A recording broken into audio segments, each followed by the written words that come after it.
আজকে আমরা একদম ছোট ছোট যে বাচ্চাগুলো স্কুলে যাচ্ছে তাদের মা বাবাদের টেনশন ভাগানোর জন্য একটু চেষ্টা করব। প্রথমেই বলি, বাচ্চা স্কুলে যাচ্ছে এই নিয়ে টেনশনে একদম পড়বেন না, কারণ তার এখন অনেক কিছু লেখাপড়া করার বয়স হয়নি।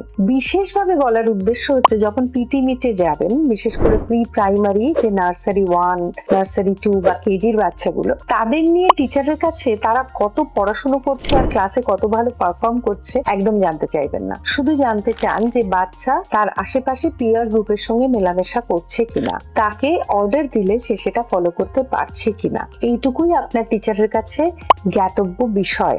এরপর পেশেন্টলি অপেক্ষা করুন টিচার আপনাকে কিছু বলে কিনা আপনার বাচ্চা সম্পর্কে, সেটা শোনার জন্য। সে কতটা ভালো ইংরেজি বললো, কতটা ভালো অঙ্ক করতে পারলো, বা কতটা ভালো রাইম বলতে পারলো, সেসব কিন্তু জানার সত্যি কোনো দরকার নেই।